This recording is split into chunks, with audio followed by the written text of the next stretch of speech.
Hi, everybody. This is Leslie M. Thornton with the Hypnosis for Permanent Weight Loss podcast. Today, we have a very special guest, Nikki. I always pause at your last name, Colmoni. Colmoni? Yeah. Yep. Yeah. Of the Witchy Yeah. Weight Loss podcast, another fellow podcaster. And I'm really excited to have her share with our audience today her story because the truth is, as we've interviewed other intuitive eating coaches in the past, everybody's story is a little bit different, right? For how they got to where they are and has a little bit of a different flavor with the type of coaching that they do. And, my journey started out with hypnosis. So I'm much more into the deep inner emotional healing and also the subconscious stuff, which Nikki, I know you are as well. But intuitive eating came onto my path a little bit later. And is something that was a major final piece, I would say, to me having lasting acceptance for my body and peace around my food and just feeling like just finally got to put the whole thing together. So just really excited to hear Nikki's story and to have her share with you today. So Nikki, thank you so much for being here. Thank you so much for having me. I'm so excited to be here. Yeah, I find it interesting that you found hypnosis and everything and then later found intuitive eating. I feel for me it was the entirely like the opposite happened. Interesting. Mm-hmm. So yeah. But yeah, where do I begin with my story? I feel like Yeah. it's such a story. So I had been health coaching for like 10 years and fitness coaching as well and all of that. And all of my clients would get results when they were working with me, but then once they stopped, it would stop. And obviously, like, I care about my clients' results, and I was like, what is going on? And it just nothing really it didn't really feel right. So I stopped my own business for a while. I was just working for other different clinics and things like that and learned a lot. And I was also an athlete too. So I had experimented with like every kind of diet out there, like imaginable. And being an athlete, I was like very obsessed for at one point in my life. I was just counting everything, measuring everything, just obsessing over it. My body was never good enough. I looked great. I mean, I look at pictures of myself back then and I'm like, "Ooh, like well, I looked good. What was I so upset about?" Like, but I compared myself so much to other people and I was like, "Oh, my arms don't look like that, so it's not good enough." Or, "My abs don't look like that, so it's not good enough." And I just obsessed so hard about what my body looked like, and I was miserable. And, there was a lot of other stuff kind of going on in my life, lots of trauma that I had gone through and all of that. And when I met my husband, we got married, we have twin boys and everything, and we decided to go and have a girl. And I got pregnant right away, and we ended up losing the baby. And obviously, if anybody has gone through that, they know like how absolutely devastating that is. And it totally threw me for a loop. And I remember talking to my therapist about the miscarriage and everything and all my feelings on that. And then somehow we got on the topic of how I have never been myself with anyone. I always hid who I truly was because I was so afraid of not being accepted. So I grew up in a very like religious upbringing and I didn't really identify with any of it. But I was so afraid of going to hell and not being accepted and just being cast away that all of the stuff that I was really interested in and really did believe, I just like shoved, you know, completely down. And I realized in that moment talking with my therapist that like I couldn't have a daughter. I couldn't raise a young woman in this world to be empowered, to be strong if I wasn't that myself. And I realized then that that was the message that I needed to take from that experience. Um, and so I had a conversation with my husband. I was like, "Look, this is what I'm interested in. I don't believe any of this. I believe this. I believe that." And he was like, "Okay." he was like, all right, like, I want you to be happy and I want you to do whatever you need to do. And so, that's, I identify as a witch, and I found witchcraft and all of that. And it made me a better person, to be honest. I started loving myself. I started looking at myself in the mirror differently. I started treating my body better. I started just listening to my body more. I connected to my intuition, and it just is, my body just like was telling me like, this is what I want to eat. This is what I want to do. And it was literal magic. And Wow. that's how I started intuitively eating, and I didn't even know that that's what it was called. I Mm. didn't know that there was a thing out there called intuitive eating, until, like, later on. And, I started eating that way, and I started feeling better. My acne started clearing up, my inflammation went down, my digestive system started working better, like, I was happier, I was more positive. I suffered with anxiety and panic attacks, like, so much, and they disappeared, Mm. and I, really attribute it a lot to just being okay with, like, who I was, and just voicing that Mm. and saying, like, I don't care who doesn't accept me. I'm doing this for me. I love myself. And then the eating came, and I started feeling better, and all the physical stuff came at that point. And then when I learned that, oh, like, there's a name for this, I was like, oh, okay, cool. So yeah, that's kind of how I came to do what I did, and I added that in with a lot of the other stuff that I had learned. I wrote a book on nature therapy, and did a lot of study with that, and so I kind of just combined everything in, and that's what witchy weight loss is. So it is intuitive eating, but it is so much more than just food. It's literally everything. It's how we feel about ourselves. It's how we love ourselves and what we say to ourselves, like, in the mirror, and that ends up changing everything, and that ends up making us lose weight, when we treat ourselves better. So Wow. yeah. Absolutely Yeah. fantastic. Oh my gosh. Yeah. Yes. And what I'm really hearing is, oops, hopefully she'll come back in a second. We just lost her for a second. Is that being your authentic self, right? Is the main part of that. And whenever we are trying to push parts of ourselves down, right, then that really can cause us to have all of those things start to work in a better way.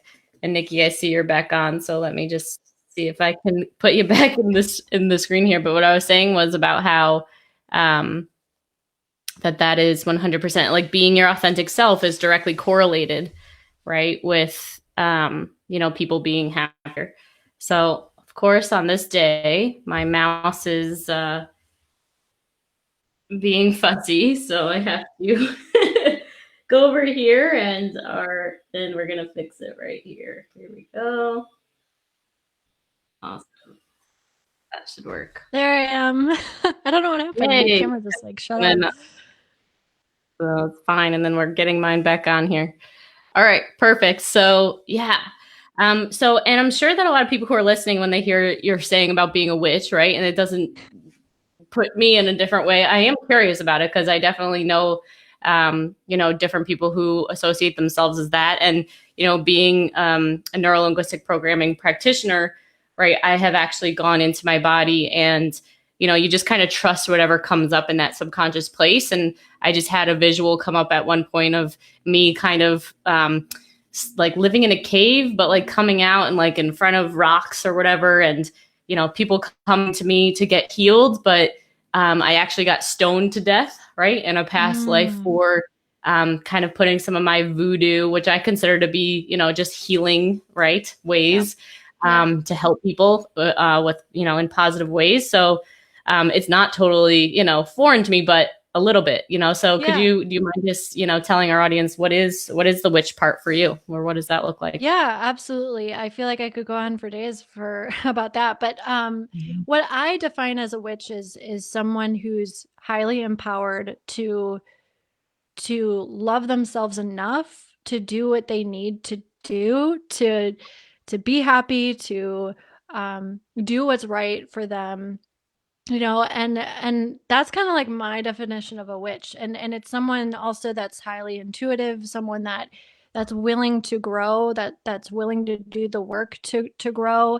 And personally, I believe in past lives. I believe that universe has got your back. I believe in spirit guides. I believe I can communicate with my ancestors, and I have like a spiritual team, and so and the magic part of it is really just like manifestation in essence. It's we all hold a different vibrant, or like a different frequency and vibration, and so does all energy, right? So spell work in essence is changing your frequency to match your intentions. Mm. And that's how that works. And so I think growing up in a super religious like household, we were told that it's the devil, it's Satanism, it's not good, or whatever. And I think that that is that stigma because of any religious upbringing, but also just like media too. Like every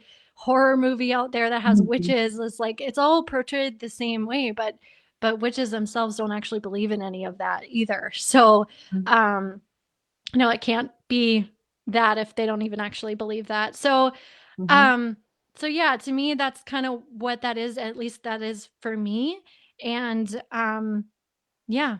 So Love that. That's awesome. And really acknowledging you for being brave enough, especially with your upbringing and like the super, sounds like stricter religious, yeah. background to go ahead and, say, I'm actually a witch, like that Yeah.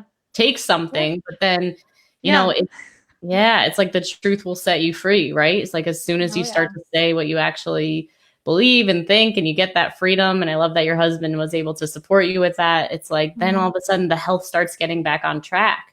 Yeah. And that's exactly what we're working on at Hypnosis for Permanent Weight Loss. As you know, you're a member of the team as well, right? Which we so Hmm. appreciate Yep. having you, to being able to, yeah, just get in alignment with your true self and, who you are individually, Mm. uniquely, what Yes. you care about.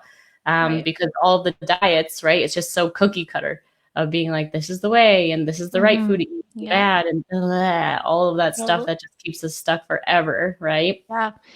Yeah, That and doesn't I work. think that you don't have to identify as a witch to get success. You don't have to identify like it could be anything, right? Like I help people who are very highly Christian, and but it speaks to them. It's theirs. And Right. I think that that's the most important part, is that we're believing and putting trust into something that is ours and no one else's. Mm. And I think that for me, for most of my life, was trying to put faith into something because I was told to, not because it was actually mine. So I don't really care what people believe as long as it's theirs, Mhm. and it's something that, gives them that comfort that they need. Because once we learn how to like release and just allow that trust to happen, then that is where the magic happens. That is where results happen, because we are free. So yeah, it's like never easy. It was not easy for me to say to my family, to my friends that are very, very Christian, to be like, hey, I'm a witch. Like that was really hard, and I lost a lot of people for that. But the feeling I had afterwards was just total freedom, that I Mm. could express myself however I wanted. And I felt more alive, and I became healthier because of it. So Woo! So yeah. awesome. Congratulations. It's so exciting. How long ago was that happened? Well, so I kind of realized it, or like woke up to it, Mhm. after that miscarriage, which was in 2018. And Mhm. so it was like just 5, 6 months ago, I don't know exactly, that I Mhm. actually just came out and said it, like, hey Woo! everyone, I'm a witch, Oh and my so gosh, that's awesome. yeah, and it So was yeah, so much has changed just in that short time of just like Mhm. totally just voicing that. There's so much power in utilizing our voice and saying, this is who I am, and I don't care what anyone else thinks or believes, or what they have to say about it, because this gives Mhm. me peace and this is my truth. So 100%. If you don't like it, you can go elsewhere, which yeah, is exactly. free. It's so And free. some people did, and that's Yeah. okay. Like Mhm. that was it actually, what ended up happening is I lost a lot of like relationships that just were not very healthy, and then I gained more friends that Yes. were in alignment with me, that were way healthier and have given me so much since then. So yeah, it was all worth it. It's absolutely fantastic. I just talked about it this morning in my Q&A call with my group that, there is the fear that if we start sharing, our imperfections or our vulnerabilities, that these people, or if we stop engaging in conversations about, we were talking about how, some of our friends group, they'll just constantly be talking about dieting or exercising or, oh, I can't eat that or, right. And how that can be, it's hard that now you want to get out of, only thinking about that kind of stuff or talking about it, to actually speak your mind and say, hey, I'm not actually into, like, can we talk about something else? It's like there's a risk there because they might not want to hang out with you anymore, and that can feel really scary. But it's like, but at what cost, right? Of you're sacrificing what matters to you. It's like you might lose some friends, but you're going to gain a heck of a lot more on the other side when you actually filter through and are matching up with people who are aligned with what it is that you care about, what you're talking about. So yeah. And I think about, sorry. No, I was just gonna say, like, that's kind of how manifestation works, though. It's like, you want goal, right? And goals over here, but you have to do something to get to that goal. And sometimes that means letting go of something, changing something completely, or whatever. But it's either way, it's work. And you have to do that. And it's scary, but once you do it, it's like the universe is like, okay, you're serious about this? Here you go. And then it happens. Absolutely. So good. I love that you tied into the manifestation. That is absolutely how it works. And it's so fantastic. But first, you have to be brave and take some action outside your comfort zone, which I always say on this podcast. Perfect. And then something else, and I was also thinking about, just how inspiring it is. It's the same kind of thing, if somebody comes out as being gay, right, or a lesbian or something like that. And having all of those fears come out and all of that kind of stuff. But then just, I have friends, I have a sibling, right, who's gay. And it's like, things were challenging for them. And then you see them all of a sudden do exactly what it is that you did a few months ago and say what's actually true for you. And then things start lining up, right? They're getting married. They're happy. They're at peace. It's like, oh my God, thank God, So thank you for being, somebody who's waving that flag for them at the same time. In a realm that isn't as common to come out as a witch too. And then I was also thinking about, the power of belief. Dr. Joe Dispenza, who I did some work with in the past, he studied the spontaneous remissions of so many people that, should have died. And, not all of them believed in God. Not all of them didn't believe in God. Not all of them did conventional treatment. Not all of them did holistic treatment, right? But the only thing that they all had in common was that whatever form of treatment that they chose, they believed with 100% certainty that that was the treatment that was going to heal them. And then they all did. Yeah. And so speaking to the power of belief and, and not caring what anybody believes, as long as you believe it 100% and it's doing good in the world, go for it. Yeah. Right? Well, and that's why stuff happens when you do that. When you put all of that faith into that thing that is completely yours, then it all happens. So it doesn't matter what it is. It really doesn't matter. Exactly. 100%. Yeah. And for those people who are saying like, well, I don't have something major like that. Like I don't identify as a witch, or I'm not gay, or I don't have anything like that. Like, what would you say to them? Like, how can they understand it for themselves? Well, I think that no matter what, we all have this part of ourselves where we know the truth, but we're afraid to like look into it. So we might identify like growing up in like a Christian home, but maybe the things that you learn, you don't agree with every single piece of it. But have you looked into the other things that are out there? Have you looked into what does speak to you? Like we all have a belief system. It doesn't matter what it is, but it is your job to find it. And it could be witchcraft. It could be Christianity. It could be, anything else. But it could be mixes of things. Like I have a couple clients that kind of agree with some of the Christianity aspects, but also like a lot of Buddhism stuff too, and there's no right or wrong. You can mix and match anything that you want as long as it feels like yours.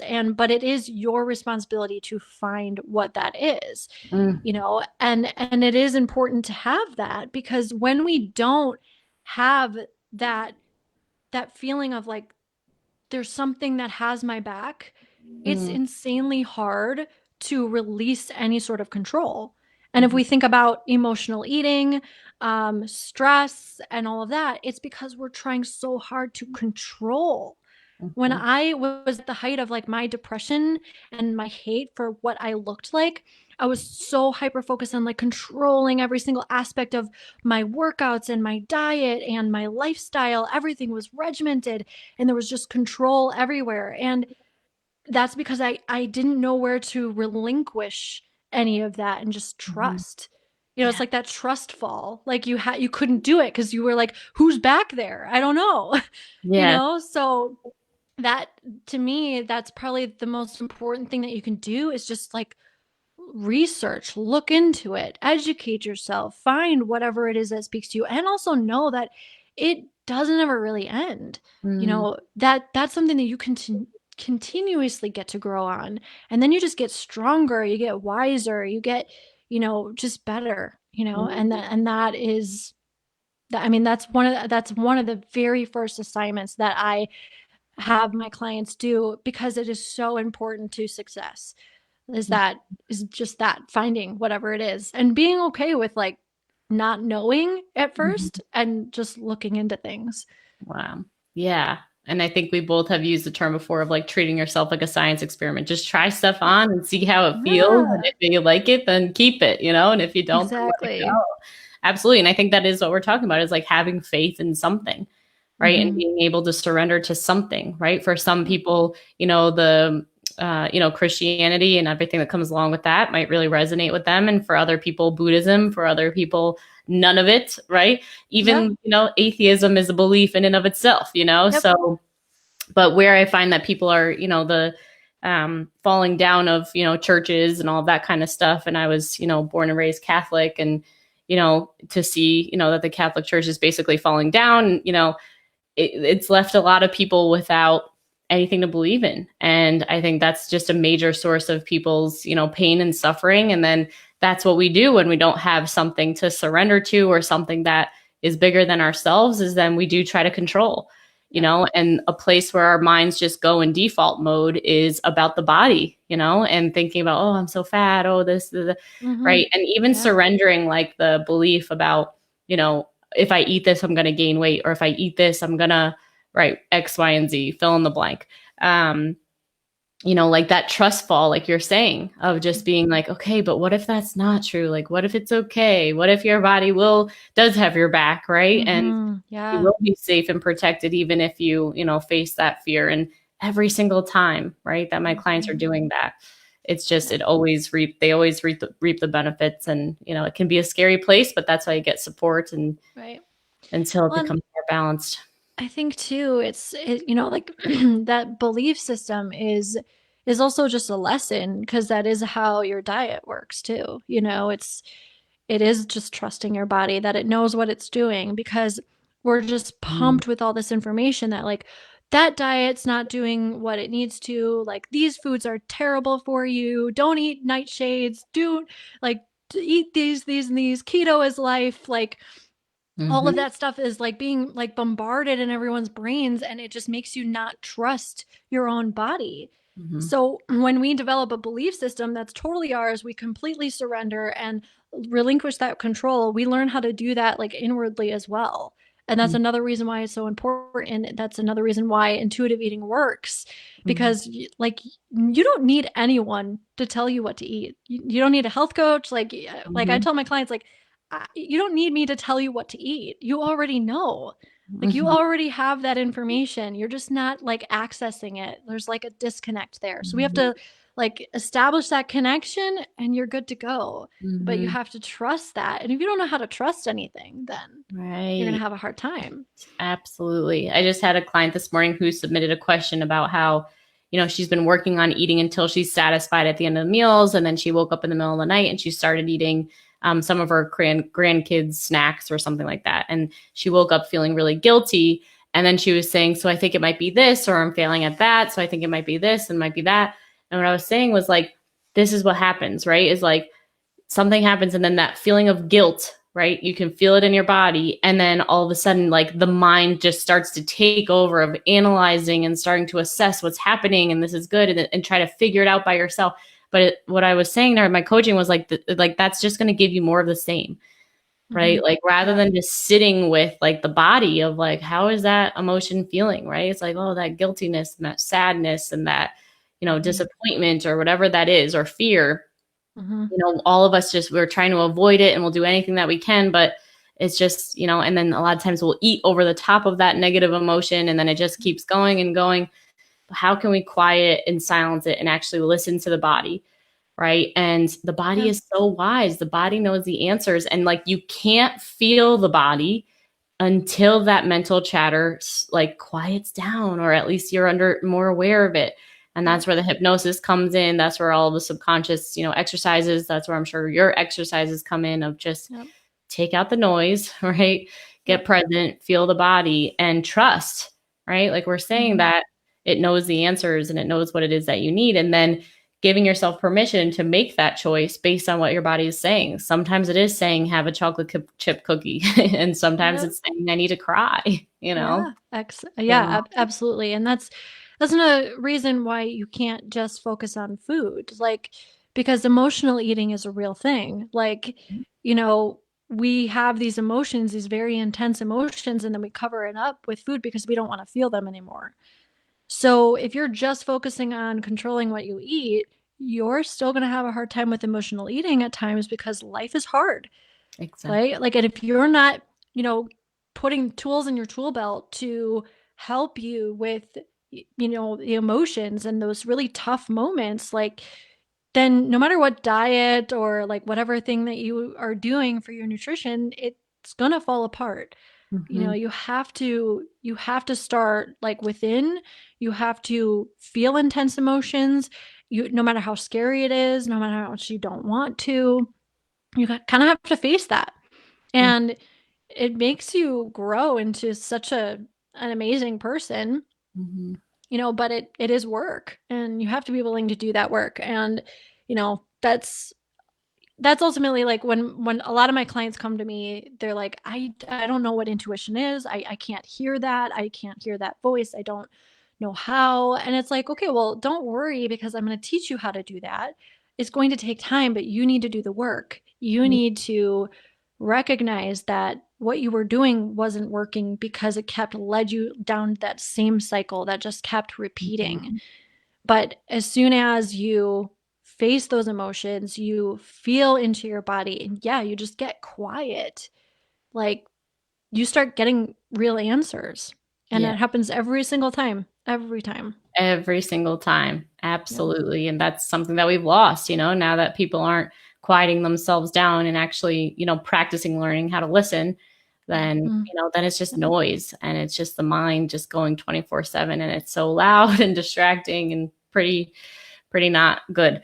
There was a client today who came with a question, and, she has her own business, and one of her friends actually went elsewhere, right, for the same service that she provides. And she saw it and she got so upset about that.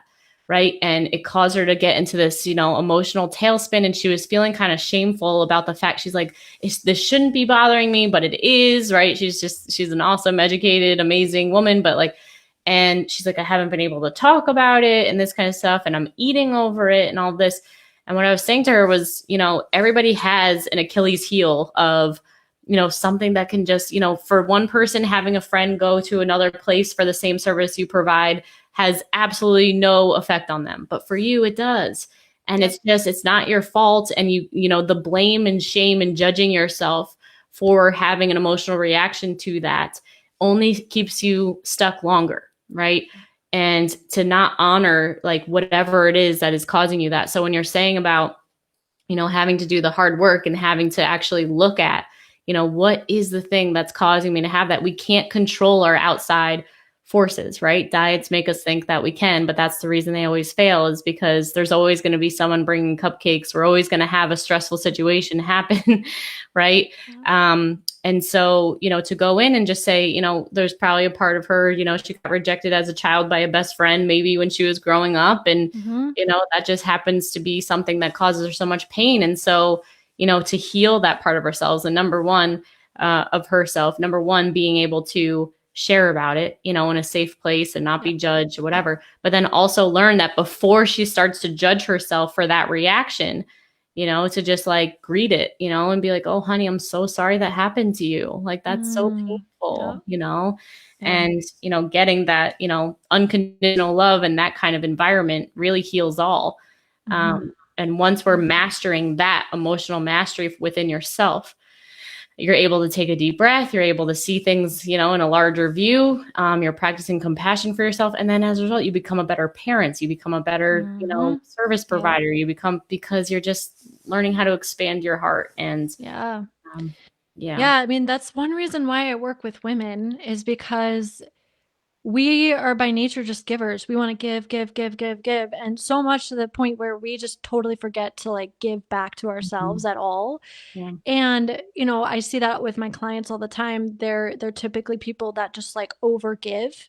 And that's something I'm super guilty of. And I have to catch myself even now. But I realized a while back when I started all of this is that I have to nurture myself as much as I nurture my children. The way that I comfort my children when I hold them and they're scared and I'm comforting them and I'm saying, it's okay, I love you, I'm here. I have to do that to me. That is my responsibility to do that to me. Yeah. And it is not fair that I am expected or expecting myself to do that for everyone else and not myself. And we wonder why we're emotionally eating at the end of the day, why we're so stressed, why we can never fill that cup up, because we are not filling it. And, that is so, so important to do, is just comfort ourselves, no matter what that looks like. Absolutely. So I tell my clients all the time, like, if food is a comfort, always was, always will be. From the moment that you took your first breath, you probably were put on the boob or had a bottle. Like, you were comforted by food. So that's never going to go away. But what can make it healthy is if you're actively making that choice and being like, I'm upset, I'm feeling these emotions, and right now I need a cup of chicken noodle soup because it brings me back to this like very comforting moment in my childhood, right? Like, that's a healthy way of doing that. Or maybe it is that cupcake because something happened on a birthday and it was like awesome feeling, right? Like, that is okay. But we have to choose that solely to comfort ourselves. So 100%. And without that awareness of what actually you're dealing with, right? When we slow it down, then it's just, there's no conscious decision being made about when you are choosing to have that cup of soup or that, cupcake, whatever that is, or anything else. There was a woman who just signed up with me yesterday who, she told a story of how she used to like give her dinner plate away to her dad first every single night because she wanted him to be happy before herself.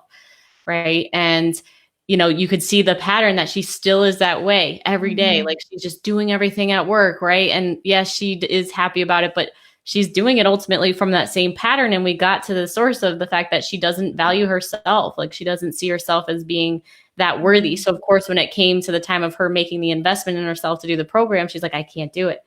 Right. And then we were able to say, like, do you think that's that same part of you, that doesn't believe that you're worthy? But what's the impact of this, if you're not taking care of yourself? Who are you going to be able to take care of if you're not taking care of yourself? And that's what essentially had her make the decision to keep moving forward. So what would you say to somebody who's, dealing with the food thing and it's just not getting better? And I don't know, what would you say to them?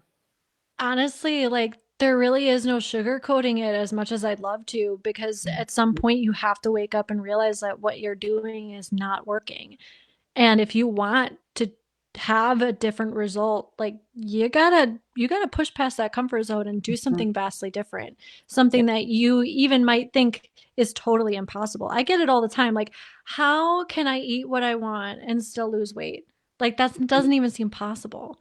And there's a lot of skepticism when it comes to that, because weight loss, that community is full of empty promises. But ultimately, what you're doing, what I'm doing, is vastly different than any other diet plan or anything out there. Absolutely. So if you're coming into 2021 with the New Year's resolution of like, I'm going to lose weight and I'm going to do this and I'm going to get back on track, and it's like, when has that ever served you? When has that ever worked?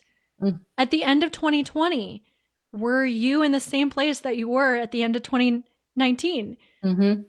And are you going to let that happen this year? Like, ultimately, it is your choice. You can stay in the comfort zone of doing the same thing because you know what to expect with it, or you can do something vastly different, Mm-hmm. something with completely different options, like investing in yourself, like diving into your emotional body and doing all of this inner work. That's scary, yes, or you can keep doing the same thing. Mm-hmm. But the benefit of, working with you, working with me, working with anyone else that does this work is Mm-hmm. that you have someone leading you. You Mm-hmm. don't have to do it alone. I had to do it alone. I had to figure this stuff out alone, and it's possible, yes, but it took a lot longer Mm-hmm. than it would have if somebody mentored me, if someone showed me, like, hey, this could be really helpful. This is really helpful. Like, you get faster results that way. Mm-hmm. you know 100%. And looking at how many years of your life that you've wasted thinking about food and dieting and exercising that could have been spent being present with your kids, being at yeah. home, like working Yeah. on one of your passions or something that you've been saying that you're going to do forever, but never actually do. Right. Oh So yeah. I love that message. Absolutely. You got to do something drastically different, Mm-hmm. and just going into the body and becoming aware of what matters to you and getting past the pain and the scared and that's just it. So Oh thank yeah. you for that message. Yeah. Yeah. Perfect. Nikki. And then I know you've got your podcast, but how can people find you? Please let us Yeah. So yeah, I have my podcast, Witchy Weight Loss. So that's located at anywhere you listen to podcasts. know. And so that's relatively new. I launched that at the end of 2020. And you can also find me, you can find more information about what I do at nikkicolmoni.com. But I also have a Facebook group and I'm on Instagram, which is just my name, Nikki Colmoni. But yeah, those are kind of the main ways to find me and find a little bit more about what I do and all that. Awesome. Perfect. And thank you so much, Nikki. Definitely check out her Yeah. podcast. I know it's fantastic. And if you guys are interested in hypnosis for permanent weight loss, you can message us either on Facebook or you can actually text the word hypnosis to 72727 and you'll get access to our free training, which will have you kind of get in conversation with us. So, Nikki, thank you so much for the work that you do. Your story is so Okay. inspirational. Oh, Since thank you my so much mouth for isn't having working, I'm me. gonna have to open it up in a different way. Maybe cancel it a different way. So pardon the weirdness and all of a sudden seeing a different part of my body over here, but anyway, thank you so much. Have a beautiful day. Bye Thank everyone. you. Thank you so much for having me. Bye.